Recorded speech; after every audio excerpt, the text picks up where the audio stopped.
Got to figure it out. I hate all these wires. Got my Whitley now. Whitley, have you seen my mouse pad? Yeah, it's my fucking face. It is your face. Damn. That's so good. I forgot about that. I completely forgot about that. Ooh. 18 callbacks so far. See how we're doing. Returning a phone call from this number about some property. Call me back if you like. That's good. This one seems. Corey, my name is Chase Lynn, and I got a message from you actually on my daughter's cell phone saying that you had been riding around and you were curious if I would be willing to sell my property. I don't know how you got her phone number, is my concern. So anyway, my property is on Marvin, and Well, let's see. I'd love to get a detail-oriented message from you back. I have a super busy day at work, so I may or may not be able to answer when you call. Are you an investor? Are you an individual? And I mean, are you talking about the replatted land on my property, or my house is for sale? I have a realtor and a sign in my. Okay. So that one was sounding real good, and then we got to the realtor, and it was like, womp, womp, womp. Spoon. What you doing, Spoon? What it do? Man, I can't get over this freaking bellyache I got. Oh, my God. It's all them jalapenos, man. I just got a call from you about buying a piece of property. Give me a call back, 816. Damn, Spoon. Yeah, I went back and was listening to my, I tried a weird message like, Oh, I know. what? You told me the list didn't work, so I knew it was a weird message. No. I told you I screwed it up originally, man. I tried a message like, hey, I'm looking for this house over in this county, and I know I was being too cute. It seemed too spammy. It just didn't work. Yeah, when you're being cute, sometimes they spank that ass. So this one. Yeah, I don't know who you are, and I don't know what your problem is, but you never leave me a name, a cash offer. So please stop calling me. Anything out one, Spoon? I think that's a sell right there. Well, hold on. Let's continue. I thought the you know how the scribbles that are like whoop whoop whoop whoop whoop. He's got a little whoop at the end. Let's see what he's doing at the end. Oh. And get your stuff straight, man, because you sound like a damn idiot. I'm sorry to talk to you like that, but I don't know who you are. Get your stuff straight. Oh, I knew they had the whoop whoops at the end, and I was like, he's about to unload. He's about to either screen his phone number or whatever. So let's go. It's not as good as your friend. Hey, Corey. Hey, this is Bill Gary. You called about a property for sale. I don't know if maybe you have the wrong number or what. I don't have any properties for sale or anything like that, but Bang bang. I don't know what that was. Somebody's working. Hello, Corey. Cord Johnson returning your call. Give me a shout back. Now, one of the clues on this, Spoon, is everybody that knows my name. Why do they know my name? Because it's in your message. No, Oh, because it went to your voicemail? because they called me back, which is obvious because we're listening to voicemails. But I don't put my name on the message. My name's nowhere on the message when I drop because it might not be me that's calling them back. Or, if, you know what I mean? You get what I mean. So, that's a Jeremy callback right there. That's 11 minutes. So, that's it. That's all of our voicemails to right now.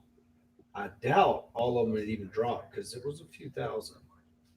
It's a few thousand. So, how many was it? Let's look. It's not that many. It's about 1,400 total leads. Yeah. Yep. But I don't know what the delivery rate was. I'm gonna dive into that yet. But we got a pretty good response out of that. Are y'all? I don't really want y'all to call through that until probably Monday. I've already sent the list to him, so I'll just tell him not to call nothing until Monday. You already sent the list to who? To Nick. I've already sent it over. I sent it over when I sent it to you. Oh, yeah, that's him calling through off of your shit, not him calling through off of this shit. I got it. So you can let it breathe. Well, I'm gonna go over this in Nashville and Charlotte. You got it. I'm gonna tell them the list that this is, and playing with levels of motivation on this is going to be pretty interesting. I think this one will be a good one to stack against, and the other list that we're doing with Skip Genie. Have you got it back or no? No, I'll be back today, and then I'm rocking. I got another 2,000 ready to send behind that, and then I'm going to start sending all my driving through dollars through that. Whoa, you locked up, man. I thought you just had a stroke. You still there? Can y'all hear me? But I don't think they can hear me. But I think this list combined with the one that we're getting from Skip Genie stacked over the top of each other would be very interesting data. I think it would pull some real motivation out. Well, it's also going to cut. It cuts a ton of time out. Like that service he is offering, like the moment I saw that thing, that deal, and I told you, I'm like, dude, you got to read this thing. Like, and you may have already read it, but the moment I saw it, I was just like, oh my God, that just cuts so much of my life out that I don't have to waste. I didn't even know that Skip Genie had that ability, which is why your favorite guru's skip tracing can't compete. So, and that's the other thing about being a data expert. You get around a guy like Larry. That call we had with Larry yesterday, unbelievable. Dude, I'm telling you right now, like, so everybody, well, a lot of people know this. I met Larry before I met you. I saw him on Propelio. I just dived in that dude's DMs because I was literally starving to death. I met him like 2 weeks before I met you. And that dude just happily sat on the phone with me for like an hour while I was in the parking lot in the middle of downtown Cleveland, because that's where I was when he called me back. And I sat there and he talked me through the whole tax records. What they don't see about his skip tracing, and I will preach this forever, that weekly call that he does is priceless. Yeah, Gabe was just talking about it in R2R. Priceless, man. He will sit on. I've heard him sit on the phone for 3 hours and answer people's questions for 3 hours straight. And you get that for your $100 a month. Where else can you get access to somebody in skip tracing at a very, very high level for that? There's nowhere. No, yeah, we were doing the public records for Nashville the other day and talking to people, and I've got an appointment in Nashville that we're going to probably run as a class for the lunch break. And I mean, I got it from the public record pooling that we were doing to prepare. So basically, I don't want to be in class familiarizing myself with their systems in these other far off places. And like we do, in Texas, you've got a handful of service providers, and you probably use one or most of them. If you're like us, you have. So figuring it out in front of the class ain't that big a deal. But I was like, man, I don't even know what data Arizona's going to have. Arizona had some of the richest data you could get from afar. And then Nashville's, after I figured out Nashville's site, I mean, it's unbelievable. Like it's the real deal. Hey, I got 2 deep level questions for you, since you're my guru here. Land notes. On a land note, are they subject to Dodd-Frank, Safe Act, and all that? Or if you don't know, who would I talk to? Because I'm interested to find that out. Nope, it's not a personal residence. Okay, so that's interesting. I don't know that it's commercial, but I don't know. I just know that Dodd-Frank is for personal residence. Is it more like a UCC contract, like you're putting on a trailer or a car, or is it just a? I don't know. And mobile homes are governed by Dodd-Frank as far as your monthly payment and DSCR and all that. They are governed by Dodd-Frank, but the interest on them is not governed like real property. Does that make sense? It does. It makes a lot of sense. So your overall payment is regulated, but the interest it's I mean, you can go up to 18% interest on a mobile home. The way I understand it, I've never done it. I've never been in trouble for it, but the way I've seen it a bunch, and I've seen it a bunch recently. I've seen people. Hell, we had one, and they bought it. I don't know. They bought it like 5 or 6 years ago, and they called us to buy it. And I was like, "What'd you buy it for?" They'd only paid $700 of principal off of that thing. $700 in that many years, and it was because they had 18% interest on it. But it was so that's awesome. I just got the email from Larry. if you attach it as real property, now you're limited on the interest rate you can charge. Okay, that makes sense. I mean, but people don't realize that a mobile home is essentially a car that you can live in until it becomes real property. And then you get into weird problems in a lot of these counties work at. We're working one right now that it was converted to real property, but somewhere in the process, when you elect real at the state, the TDHCA, they give you a sheet of paperwork you're supposed to take to the county. Somehow the county elected it real, but never filed the paperwork back to the TDHCA. And it happens all the time. And then every transaction, you still have to go to the THADCA, whatever. Even though it's real property, you still have to do that title. This is in Texas. You still have to exchange that title over when that happens. And people quit doing it. Title companies don't do it. It never gets done. Then you get a title company that's by the book, and that property's changed hands 2 or 3 times. And all of a sudden they're like, no, we gotta swap that title over on that mobile home. And they've got to go get everybody. They got to unwind every transaction. Basically, get the first person that ever titled it over.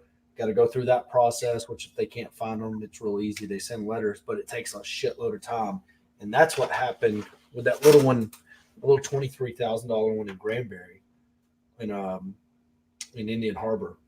You know, they had to go track down 6 heirs and wait for all those letters to come back. So anytime you're buying a mobile home, if the title company opens title on it and it's a real property transaction, okay, that's just free advice. So it's already attached as real property, but the title company is going to go file that paperwork with the state to swap it over from Jason to me. But I know I'm going to turn around and resell it. You can leave that title open, okay, and not move the title. Just let the paperwork sit at the title company, and when you find your owner finance buyer, you can skip Jason out of the equation as long as he has all of his paperwork, and do it all at once. You know what I mean? File it and send it all at once to where it's now it all gets filed at the state in chronological order of how the transaction. And now that deal's done. That's one of the mistakes we've made that slowed us down. And we were talking about it because we've got an owner finance deal is it closing this week? A wrap on the sell side? It'll either close today or Monday or Tuesday. Where I sent the deed over yesterday. So we refinanced a property with a bank that we already had escrow for an end buyer. So essentially wanted to close as a double close, but since it's a mobile home, it's a little there. So anyways, it's one of those things. Spoon, I'm gonna be on an airplane later, eating shit food. I'm completely abandoning the diet. I ate pie for breakfast this morning. And a pie lady selling pies on the side of the road a couple of days ago, and I pulled over and bought a pie. it's pretty amazing. And I've been eating it every day. So thanks to Andrew for talking to us this morning. Andrew Hozel's in here today. We got Facebook user too. What's that? We got Facebook user as well. Oh, I like it. Well, whoever it is, hi, Facebook user. It really sucks. The only thing that sucks about this interface is you can't talk to people in it. It's a weird thing. Yeah. Chat, you can chat to them. I don't know if you can. There's a little box down there you can put stuff on. Oh, okay. Hey, enter, and boom. I got the double hey. I got 1, I don't know if you see that. Well, you must be in a setting then. I've only got the ability to chat that little chat box when I'm in private chat with you. It doesn't allow me to have it in live comments. Oh. Because I'm not signed in, probably. Well, there you are, Spoon. Hey, so other what was the other question I had for you, man? Well, that was really good information because I'm trying to put together a couple of lot situations right now.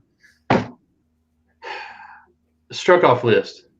Is there on a things that are on the struck off list? Is there a redemption period on those? Okay, so depends on how they're sold on the backside. Okay, so struck off list. Let's say a title company or a taxing entity is going to foreclose. You know, because you got your school, you got your hospital, you got all your different taxing entities. Let's say one of them forecloses, okay, or they all foreclose, and none of them take title. Does that make sense? Mm-hmm. So it goes back to the county. Okay. In that instance, I do understand, and this is the way I understand it. I don't know if it's actually factual. When it goes to be resold, it has to go back through the auction. And yes, there is a redemption period on that because it gets ran back through the auction process. But let's say the city, economic development court, or the hospital or the school or something says, nope, we're going to step in. We want to take title. So they buy out the other taxing entities. I guess is essentially what happens. Then they can sell them. They can sell them after the redemption period, or build on them, or do whatever. So you'll go, like right now, Waco's website. You can go look at different lots that they're selling. All of those came through one, either a tax auction or a whatever. When you buy those, you have clear title on day one because the city is orchestrating that. But if you go to the struck off list and you go to the county and say, hey, I want this, you know what I mean? I want these properties that have been struck off, and the county gives them to you, they have to go back through the auction process, and that would still need a redemption period on there. But when you so all you're doing, if you say I want them from the county, they say, okay, we'll throw them back in the next auction. We'll throw them back in the next auction. What if they've already missed an auction? Like they've already been not bid on in an auction? Still don't matter. When they go back to, and that's because now you might be able to find an attorney that will insure it. You know what I mean? That comes from, it's just, the rule might be different than what's actually doable. I just know that whenever you buy one at the struck off list and you go to refi, you have a sheriff's deed. So you're sitting there with a sheriff's deed, and it was filed on such and such date. And, at the time it was homestead or it wasn't homestead, it was ag or it wasn't ag. And so they're sitting there looking at it and they're going, okay, what is this? You know what I mean? They're not going to give you title insurance until 6 months or 2 years has passed, just because what you're giving them is a sheriff's deed to work off of. Right. When you get a deed from the county or from the city, right? You buy it from the city at the economic, which is a struck off list that they just took title of. They're giving you a warranty deed. Gotcha. You're getting a marketable deed. And so when you go to the title, like it closes at title, it does all that. So it's completely different. Legally, you might be able to, because it already went through the auction once and all that. But getting the title company to understand that, I mean, it's not as easy as that. Well, I get it. That makes sense. So I thank you for that explanation. I had a tip yesterday, and I'm going to go run a couple of information down from one of my bird dogs. So see what we can find out, because we need some stuff right now. If anybody's in Nashville or Charlotte, I want to see y'all this weekend. Spoon, what are you doing this weekend? Man, I'm going to find some bandos this weekend. We need some houses right now. Right now. Right fucking now. Okay. Well, that's good. Hopefully, some of this data that we just ran through. Let me refresh this right quick before we leave. We might have an voicemail to bounce out on. I can't tell you. When we talked about this, like, I'm so excited. This revelation that I had because of Larry's wonderful post, and I'm very excited about our prospects. Hey, DJ or Jason, listen. Hey, Corey, this is Ross Hager. I had a missed call from you. Damn. Hi, Corey. This is Kelly Bird. I don't know if you're trying to reach me or not. You're calling about some property you think I own. The number's 21. Killing it. I mean, they're all warm. Hopefully, we take this list of 1,400 down to. I don't care if we take it down to 14 as long as one of them closes. But anyways, we'll be going through this data in Nashville and in Charlotte, and I hope to see y'all there. This is by the time this marinates overnight, should be ripe by morning, and then we'll let some people run some of these callbacks.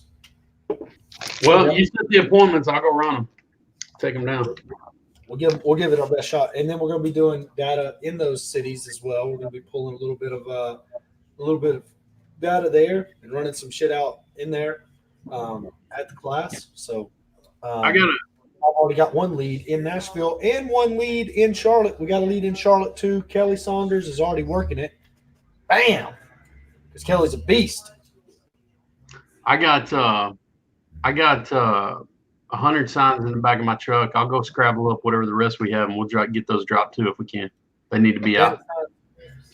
Yesterday, so that listing that Cody's going on, that person, we hit them on RVM probably 2 months ago.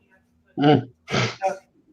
Then they called the one bandit sign number, and it's because I was on the phone whenever that call came in. I was on the phone with Daniel Moore, and that phone call came in, and then another one came in on the flip line.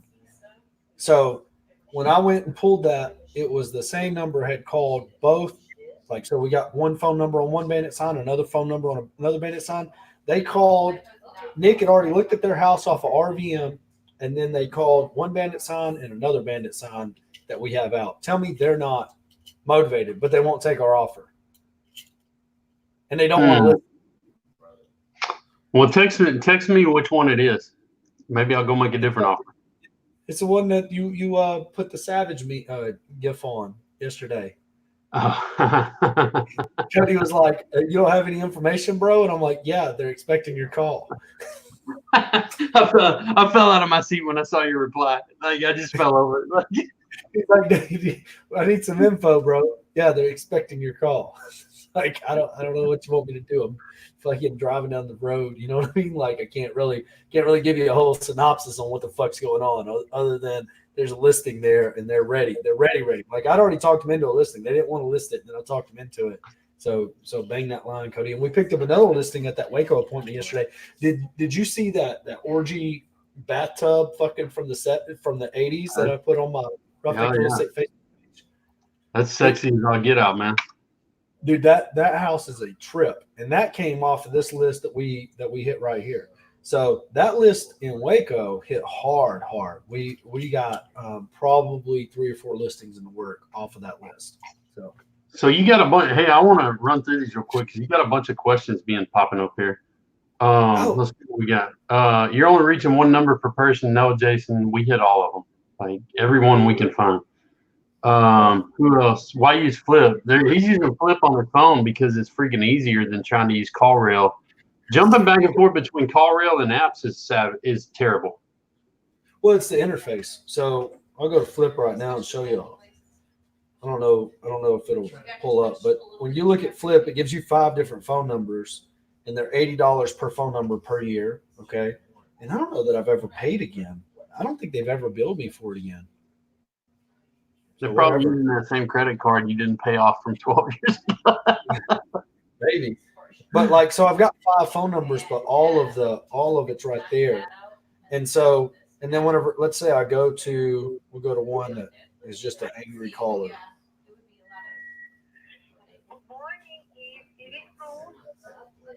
That actually might be a lead. They just don't speak American. Well.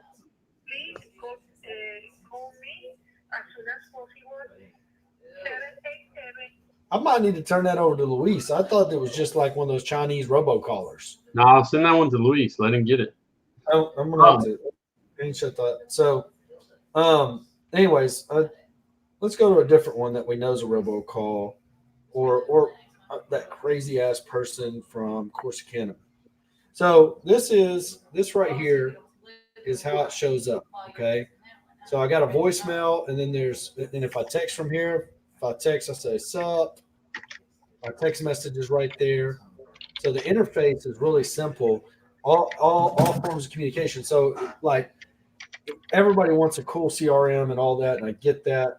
But for us, it's like, hey, if I'm rolling down the road and I know where I'm at on that bandit sign lead, can see the last time I touch them at a glance, then I'm good, because bandit sign leads are so warm that they either hit or they don't. You know what I mean? It's like, Yeah. there's no. And we don't sleep on bandit sign leads. The moment a bandit sign lead comes in, somebody's rolling. Somebody's on it immediately, and you know where you're at on it. Like, it's either going to be a listing or a purchase. That's it. There's only two options, because they're not thinking about selling or wanting to sell or whatever. This is one of the weird ones where it's like, you need to sell. You're calling every phone number in the book. We got you a fair offer right here, right now, but you won't take it, but you won't list it either. It's like, whatever. Well, man, thanks for the extra time. I'm glad we get to answer everybody's questions there. Have a safe flight today. I'm gonna go scare up some more leads, man. All right.